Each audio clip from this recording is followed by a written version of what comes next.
हरे कृष्णा, राधे राधे। नमस्कार दोस्तों, भगवान श्री कृष्ण ने बताया मरे हुए व्यक्तियों की ये 3 चीजें कभी नहीं लेनी चाहिए।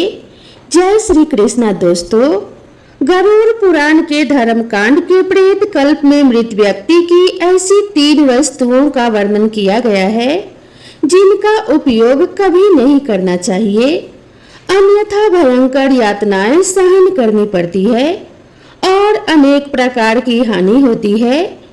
इसीलिए प्रत्येक व्यक्ति को इन वस्तुओं के बारे में अवश्य जान लेना चाहिए।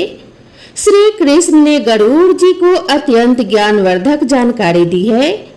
इस कहानी को सुनने से आपके ज्ञान में भी वृद्धि होगी, इसीलिए आप इस वीडियो को पूरा अवश्य देखें, क्योंकि आधा अधूरा ज्ञान घातक होता है।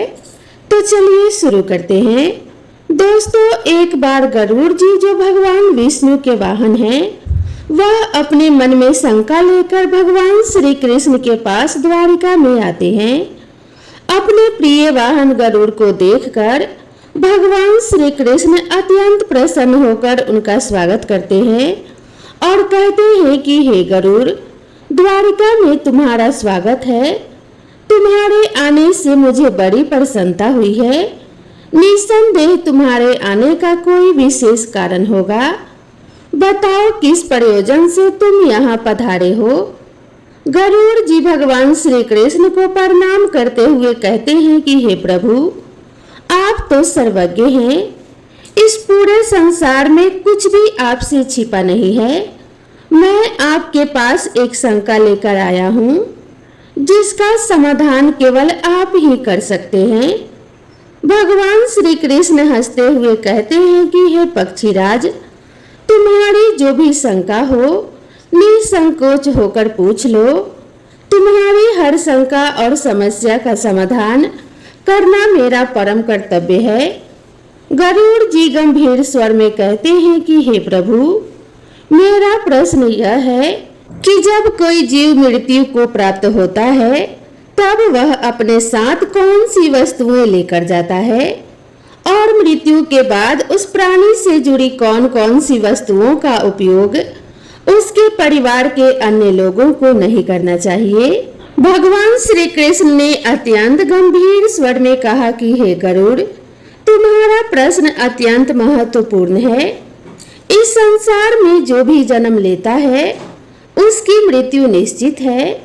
मनुष्य इस संसार में खाली हाथ अवश्य आता है, किंतु जब उसकी मृत्यु होती है तो वह अपने साथ 5 चीजें लेकर जाता है।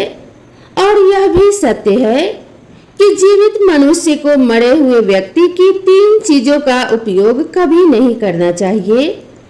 तुम्हारे इन दोनों प्रश्नों का उत्तर देने से पूर्व मैं एक ब्राह्मण और 5 प्रेतों की कथा सुनाता हूँ, जिससे तुम्हारे सभी प्रश्नों का समाधान हो जाएगा। इस कथा को ध्यान पूर्वक सुनो, क्योंकि इसके माध्यम से मानव जीवन के गूढ़ रहस्यों को समझा जा सकता है। इस कथा का श्रवण करने पर मनुष्य के कोटि कोटि पाप नष्ट होते हैं। इसीलिए इस कथा का तुम प्रचार करना। गरुड़ जी ने श्रद्धा से कहा कि हे प्रभु, मैं ध्यान पूर्वक आपकी कथा सुनने के लिए तैयार हूँ। कृपया मुझे वह पवित्र कथा सुनाएं।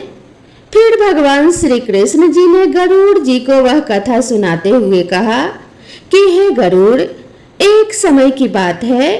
मध्य देश में देव शर्मा नाम का एक अत्यंत गरीब ब्राह्मण रहता था। वह अत्यंत गुणवान और शास्त्रों में पारंगत था। उसने वेद और शास्त्रों की बड़ी गहराई से अध्ययन किया हुआ था, किंतु वह अपने ज्ञान का कभी दुरुपयोग नहीं करता था। उसने कभी अपने ज्ञान का उपयोग धन कमाने के लिए नहीं किया। अत्यंत गरीब होकर भी वह भिक्षा मांग कर ही अपना गुजारा चलाता था। फिर एक दिन वह ब्राह्मण वन में तपस्या करने के लिए जाने का विचार करता है।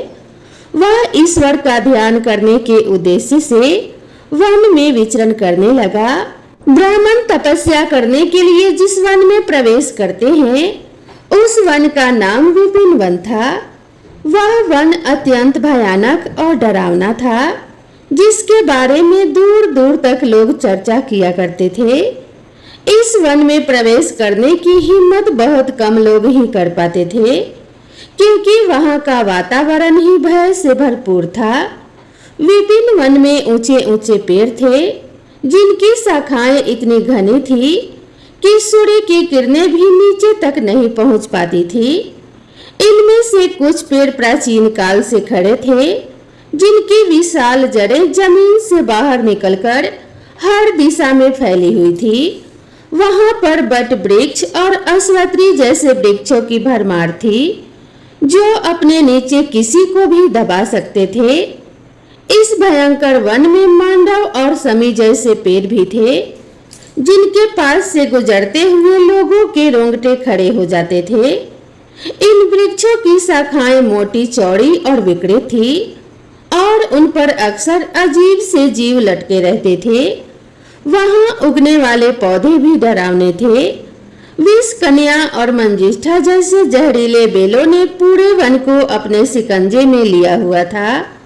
जंगल में हर तरफ कंटीली झाड़ियां उगी हुई थी, जो घुसने वालों को चोट पहुंचाने के लिए तैयार रहती थी।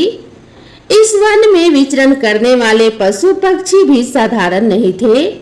यहाँ काले पंखों वाले उल्लू दिन में भी विचरण करते थे, जिनकी भयानक आवाजें हवा में गूंजती थी।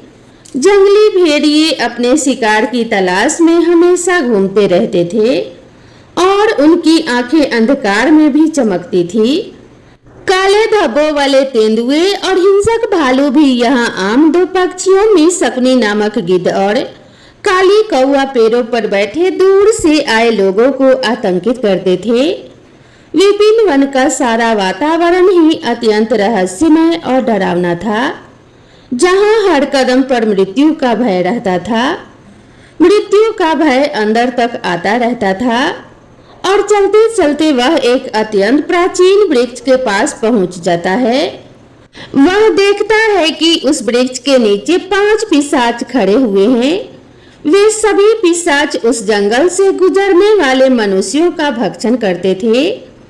कोई भी मनुष्य उस मार्ग से जाता तो वह उसे पकड़कर खा लिया करते थे। पिशाच होने के कारण उनके अंदर धर्म का कोई अंश नहीं था। वह अत्यंत पापी और दुराचारी थे। वह किसी पर भी कभी दया नहीं करते थे। जब वह ब्राह्मण उस वृक्ष के पास आता है तो वह पिशाच एक दूसरे से कहने लगते हैं, अरे वह देखो भाई, हमारे लिए आज ताजा ताजा भोजन आ रहा है। सबसे पहले मैं ही इस ब्राह्मण को खाऊंगा। इसका मांस तो कितना स्वादिष्ट होगा। यह ब्राह्मण केवल सात्विक भोजन ग्रहण करता होगा, इसीलिए इसके शरीर में किसी भी प्रकार के रोग नहीं होंगे, कोई कीड़े और कृमि भी नहीं होंगे। इसका मांस खाने में बड़ा आनंद आएगा। हाँ हाँ, दूसरा पिशाच कहता है, इस ब्राह्मण का भक्षण तो मैं ही करूंगा। आज कई दिनों के पश्चात शिकार हाथ लगा है। इस प्रकार से वे पिशाच उस ब्राह्मण को खाने के लिए आगे आते हैं। लेकिन जब वह ब्राह्मण उन पिशाचों को देखता है तो वह बिल्कुल भी भयभीत नहीं होता है। वह ब्राह्मण विष्णु भगवान का परम भक्त था और वह हर समय श्री हरि का नाम जपता रहता था, इसीलिए उसे किसी से भी कोई भय नहीं लगता था। उन पिशाचों को देखकर भी ब्राह्मण भयभीत नहीं हुआ और उन पिशाचों की ओर देखते हुए उन्हें प्रणाम करने लगता है और कहता है कि हे पिशाचों, तुम्हें नमस्कार है। उस ब्राह्मण का ऐसा विचित्र व्यवहार देखकर पिशाच हैरान हो जाते हैं।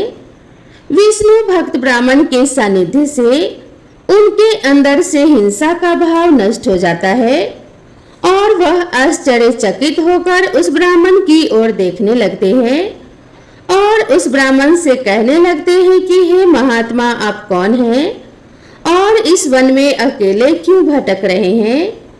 हम पिशाचों को देखकर भी आपको जरा सा भी भय नहीं लगा। बड़े बड़े शूरवीर योद्धा भी हम पिशाचों को देखकर थर थर कांपने लगते हैं, हमें देखकर डरकर भागने लगते हैं। किंतु आपके मन में किसी भी प्रकार का कोई भय दिखाई नहीं पड़ रहा है। आपके सानिध्य में आने पर हमारी भूख भी समाप्त हो चुकी है। हम तो आपको भोजन समझकर प्रसन्न हो रहे थे और आपको खाने ही वाले थे। फिर वह ब्राह्मण कहता है कि हे पिशाचों, मुझे आपसे बिल्कुल भी भय नहीं लग रहा है, क्योंकि मैं जानता हूँ कि भगवान हमेशा मेरे साथ हैं और उनकी इच्छा के बिना तो पेड़ का एक पत्ता तक नहीं हिलता। यदि मेरी मृत्यु आप पिशाचों के द्वारा होनी है तो मुझे यह भी स्वीकार है। प्रभु ने मेरे भाग्य में जो भी लिख दिया है मुझे वह मंजूर है। यदि मुझे खाने से आपकी तृप्ति होती है तो मैं इसे मेरा सौभाग्य समझूंगा। इस संसार के प्रत्येक प्राणी को सुख प्रदान करना, उनकी तृप्ति करना ही प्रत्येक मनुष्य का कर्तव्य है। पिशाच भी ईश्वर द्वारा ही बनाए हुए हैं, इसीलिए मैं आपकी निंदा भला कैसे कर सकता हूँ। ब्राह्मण के ऐसे वचन सुनकर वे सभी पिशाच आश्चर्यचकित हो जाते हैं और उस ब्राह्मण से कहने लगते हैं कि हे ब्राह्मण देवता, आपके वचन अत्यंत सुंदर हैं, जिन्हें सुनकर ही हमारी तृप्ति हो गई है। हम आपका भक्षण नहीं करेंगे। कृपया आप हमें बताइए कि आप कौन हैं और किस कारण से आप इस वन में भटक रहे हैं। वह ब्राह्मण कहता है कि हे पिशाचों, मेरा नाम देव शर्मा है और मैं प्रभु की भक्ति करने के लिए इस वन में उचित स्थान की खोज कर रहा था, किंतु आपको देखकर लगता है कि आप बहुत कष्ट में हैं। मुझे बताइए कि किस कारण से आपको पिशाच बनना पड़ा। यदि मैं आपकी कोई सहायता कर सकता हूँ तो आप अवश्य कहें। मैं अपने सामर्थ्य के अनुसार आपकी जो भी हो सके मदद अवश्य करूंगा। ब्राह्मण की बातें सुनकर सभी पिशाच सन्न हो जाते हैं और कहने लगते हैं कि हे श्रेष्ठ ब्राह्मण, आपको बारंबार प्रणाम है। हम सभी पिशाच हमारे पाप कर्मों के कारण ही बने हैं। हमने हमारे पितरों का अपमान किया है, इसी कारण से हमें यह पिशाच योनि प्राप्त हुई है। न जाने कब हमें इस पिशाच के शरीर से छुटकारा मिलेगा। हमने मनुष्य रहते हुए भी बहुत पाप किए थे और पिशाच बनकर तो हमने अनगिनत पाप किए हैं। कितने ही निर्दोष मनुष्यों और प्राणियों को हमने मार कर खाया है। इसीलिए हमें ऐसा लगता है कि हमें कभी पिशाच योनि से मुक्ति नहीं मिलेगी। फिर ब्राह्मण कहता है कि हे पिशाचों, मैं आपकी व्यथा को समझता हूँ। कृपया आप मुझे बताइए, मैं किस प्रकार से आपको मुक्ति दिला सकता हूँ। मैं मध्य देश में रहने वाला देव शर्मा ब्राह्मण हूँ। मैंने अनेक तप व्रत और उपवास किए हैं, इसीलिए आपकी मुक्ति के लिए कोई भी व्रत उपवास हो तो मुझे बताइए, मैं वह अवश्य करने का प्रयास करूंगा। ब्राह्मण की बात सुनकर उन पिशाचों को समझ में आ जाता है कि यह ब्राह्मण तो उनका ही पुत्र है। वह पिशाच उस ब्राह्मण के दादा परदादा हैं, जो पाप करने के कारण पिशाच बने हुए हैं। श्री कृष्ण कहते हैं कि हे गरुड़, इस प्रकार से उन पिशाचों को यह ज्ञात हो जाता है कि वह ब्राह्मण उनका ही वंशज है। फिर वह सभी पिशाच अपने अपने पाप कर्मों के विषय में बताने लगते हैं। पहले पिशाच, जिसका नाम उच्छिष्ट था, वह आगे बढ़ा। उसका शरीर मांस और खून से सना हुआ था और उसकी आंखों में धर्म की अग्नि जल रही थी। उसने कांपते हुए ब्राह्मण से कहा, मेरा नाम उच्छिष्ट इसीलिए पड़ा क्योंकि मैं हमेशा दूसरों का बचा हुआ जूठन खाया करता था। मैं पिछले जन्म में बृहस्पति था और तुम्हारा 5 पीढ़ी पहले का पूर्वज था। एक समय मैं बहुत ही विद्वान और आदरणीय ब्राह्मण था मैंने यज्ञ और अनुष्ठान किए, लेकिन धीरे धीरे मेरी लालसा बढ़ गई। मुझे लोगों द्वारा छोड़ा हुआ भोजन खाने की आदत पड़ गई। दूसरों के जूठे भोजन में मुझे स्वाद आने लगा। मैंने यह जानने के बावजूद कि यह अधर्म है, जूठे भोजन का आदान प्रदान शुरू कर दिया। एक दिन जब मैंने एक पवित्र यज्ञ के बाद बचा हुआ उच्छिष्ट भोजन खा लिया, इस भोजन से मेरे शरीर में विष का निर्माण हुआ और उसी क्षण मेरी मृत्यु हो गई। अब मैं पिशाच बनकर उच्छिष्ट भोजन करता हूँ और यही मेरा श्राप है। दूसरा पिशाच, जिसका नाम नगन अंग था, वह आगे आया। उसका पूरा शरीर निर्वस्त्र था और उसकी हड्डियां दिख रही थी। उसने ब्राह्मण की ओर देखकर कहा, मेरा नाम नगन अंग इसलिए पड़ा क्योंकि मैं हमेशा निर्वस्त्र रहकर स्नान करता था। पूर्व जन्म में मेरा नाम शरद चंद्र था और मैं तुम्हारा छठी पीढ़ी का पूर्वज था। मैं एक ब्राह्मण कुल में जन्मा था और मेरे पास ज्ञान और तप की शक्ति थी, लेकिन मैं अपने शरीर का घमंड करने लगा। मुझे स्नान करते समय निर्वस्त्र रहने में आनंद आता था और मैंने समाज के नियमों का अपमान किया। मैं इसे स्वाभाविक मानता था, परंतु यह धर्म था। एक दिन जब मैं नगर के तालाब में निर्वस्त्र होकर स्नान कर रहा था, तभी जल देवता ने मुझे श्राप दिया कि मैं अपने घमंड के कारण पिशाच योनि को प्राप्त करूंगा। मेरी मृत्यु भी उसी तालाब में डूबने से हुई। अब मैं पिशाच हूँ और मेरा शरीर हमेशा निर्वस्त्र रहेगा। जैसे मैंने अपने ब्राह्मण धर्म का अपमान किया था। तीसरा पिशाच, जिसका नाम सवस्त्र था, उसके शरीर पर मृत लोगों के फटे हुए कपड़े लिपटे हुए थे। उसकी आवाज में दर्द था। उसने कहा, मैं इस योनि में इसीलिए हूँ क्योंकि मैंने हमेशा मृत व्यक्तियों के कपड़े चुराए। पिछले जन्म में मेरा नाम अचितानंद था। मैं तुम्हारे पूर्वजों में से था और एक आदरणीय ब्राह्मण कुल से संबंध रखता था, लेकिन मेरे मन में लोभ बढ़ गया था।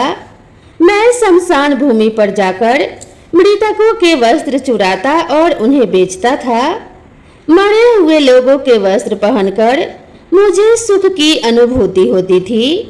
मेरे इस धर्म को देखकर देवताओं ने मुझे श्राप दिया कि मेरी मृत्यु भी शमशान में होगी और मैं पिशाच बनकर हमेशा शवों के वस्त्र पहना करूंगा।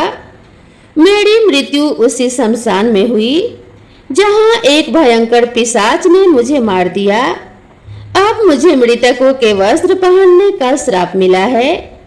चौथा पिशाच, जिसका नाम अशोक था, उसकी उपस्थिति इतनी गंदी और बदबूदार थी कि ब्राह्मण को सांस लेना कठिन हो गया।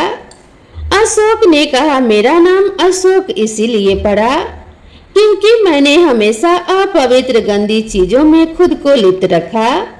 मैं पिछले जन्म में धर्मराज था और मैं तुम्हारा पूर्वज था। मेरे जीवन में शुद्धता का कोई स्थान नहीं था। ब्राह्मण होते हुए भी मैंने अपवित्रता में जीवन बिताया।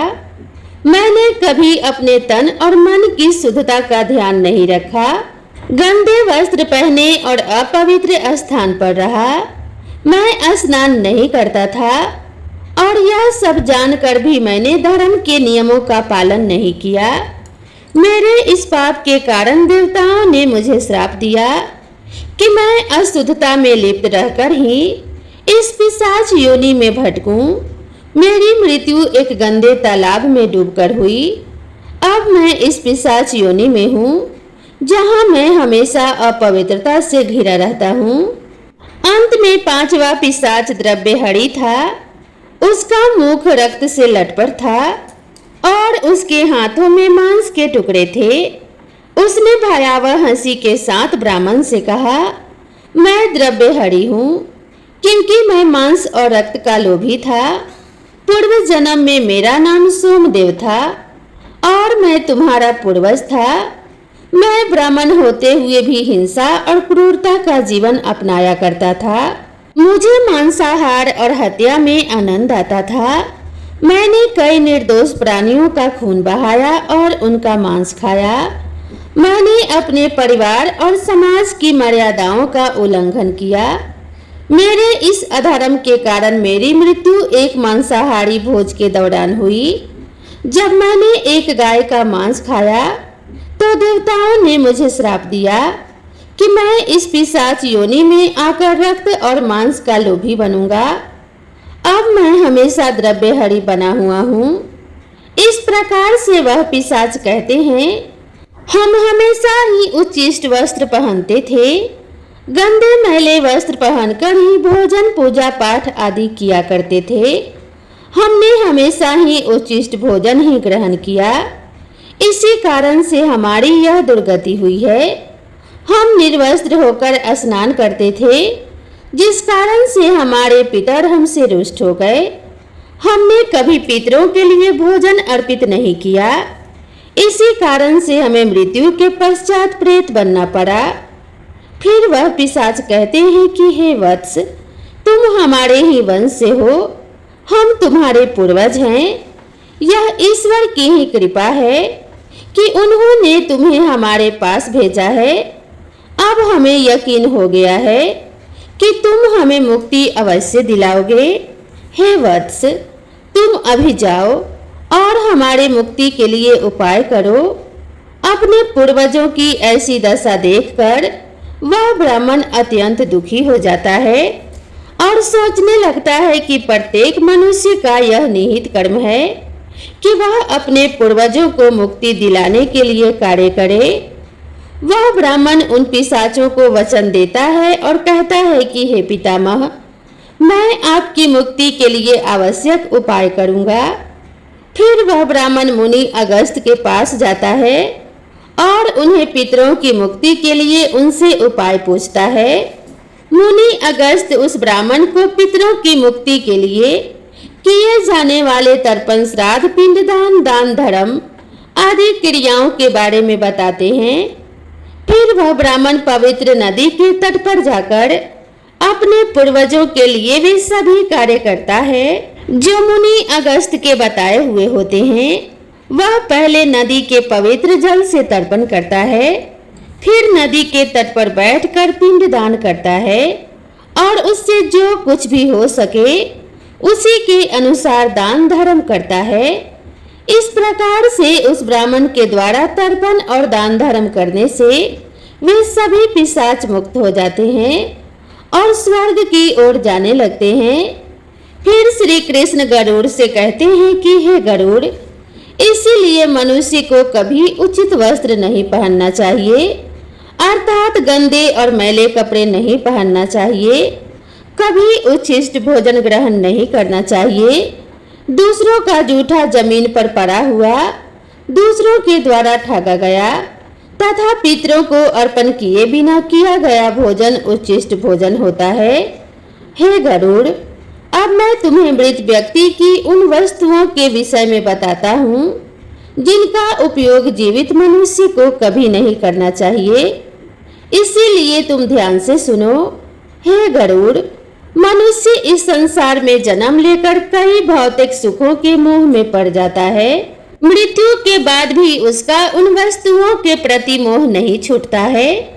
जब तक मनुष्य सांसारिक वस्तुओं का मोह त्याग कर संपूर्ण रूप से ईश्वर को अपना नहीं लेता, तब तक वह अलग अलग योनियों में जन्म लेकर पृथ्वी लोक पर ही भटकता रहता है।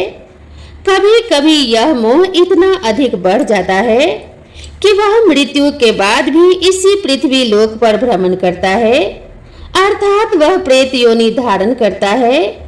यदि किसी मनुष्य की अकाल मृत्यु हो जाती है तो वह भी प्रेत योनि में चला जाता है और प्रेत बनकर वह अपने ही परिवार के लोगों को दुख देने लगता है। कई बार मनुष्य अपने मृत परिजनों की वस्तुओं को उनकी याद में अपने पास रख लेते हैं या उनकी वस्तुओं का उपयोग भी करने लग जाते हैं, लेकिन मनुष्य को मृत व्यक्ति की कुछ वस्तुओं का उपयोग कभी नहीं करना चाहिए, क्योंकि इन वस्तुओं के साथ उस मृत व्यक्ति की ऊर्जा जुड़ी हुई होती है। उस मृत व्यक्ति का उन वस्तुओं के प्रति मोह बहुत अधिक होने के कारण वह मृत्यु के बाद भी उन वस्तुओं से जुड़ा रहता है, और यदि कोई इन वस्तुओं का प्रयोग करता है तो उसे कई परेशानियों का सामना करना पड़ता है। वह मृत आत्मा उसे कई प्रकार से कष्ट देने लगती है। इसीलिए किसी भी मनुष्य को मरे हुए व्यक्ति की चीजों का इस्तेमाल कभी भी नहीं करना चाहिए। मनुष्य चाहे तो उन वस्तुओं को संभाल कर अपने घर में रख सकता है अथवा इन चीजों को नदी के जल में प्रवाहित कर सकता है, लेकिन भूल से भी उनकी वस्तुओं का इस्तेमाल नहीं करना चाहिए। उसे मृत आत्मा की शांति के लिए मनुष्य उस व्यक्ति की प्रिय वस्तुओं का दान करता है तो यह बहुत ही शुभ होता है। सबसे पहली वस्तु है मृत व्यक्ति के कपड़े। मृत व्यक्ति के कपड़ों का कभी भी इस्तेमाल नहीं करना चाहिए। उन्हें भूल कर भी नहीं पहनना चाहिए। ऐसा करने से मृत व्यक्ति की आत्मा उस व्यक्ति से जुड़ जाती है जो इनका इस्तेमाल करता है। मृत व्यक्ति की यादें उस व्यक्ति को सताने लग जाती है जो उनके कपड़ों का इस्तेमाल करता है, जिस कारण वह व्यक्ति मानसिक और शारीरिक रूप से कमजोर हो जाता है। उस व्यक्ति को अपने मृत परिजन की ऊर्जा का एहसास भी होने लगता है। इसीलिए मृत व्यक्ति के कपड़े कभी भी नहीं पहनना चाहिए। मृत व्यक्ति के कपड़े हमेशा दान कर देने चाहिए, जिससे उसकी आत्मा को शांति प्राप्त हो जाती है। दूसरी चीज है मृत व्यक्ति के गहने। मृत व्यक्ति के गहने भी उसके कपड़ों के तरह ही उसकी ऊर्जा के स्रोत होते हैं। मृत व्यक्ति को अपने गहनों से लगाव कपड़ों से भी कई गुना ज्यादा होता है, क्योंकि प्रत्येक व्यक्ति गहने खुद को सुंदर प्रतीत करने के लिए पहनता है। लेकिन जब व्यक्ति की मृत्यु हो जाती है और उसके गहने कोई दूसरा व्यक्ति पहन लेता है, तब मृत व्यक्ति की आत्मा असहाय महसूस करने लगती है। वह आत्मा उस व्यक्ति को परेशान करने लग जाती है। आत्मा मोक्ष की राह पर न जाकर इसी मृत्यु लोक में अपने ही परिजनों को परेशान करने लग जाती है। इसीलिए मृत व्यक्ति के गहनों का कभी भी इस्तेमाल नहीं करना चाहिए। व्यक्ति की मृत्यु के बाद उसके गहनों को गलाकर अन्य आभूषण करवा लेने चाहिए, अन्यथा उन्हें मंदिर में दान कर देना चाहिए। तीसरी वस्तु है मृत व्यक्ति की माला। जीवित रहते हुए इंसान अपनी माला से मंत्रों का जाप करता है। उसके गले की माला ही उसके जीवन भर के पुण्य की कुंजी होती है। मृत्यु के बाद व्यक्ति की माला को कभी जीवित मनुष्य को धारण नहीं करना चाहिए। उसकी माला को पवित्र नदी के जल में प्रवाहित कर देना चाहिए। पवित्र नदी उस व्यक्ति के सभी पुण्य को बहाकर स्वर्ग में ले जाती है।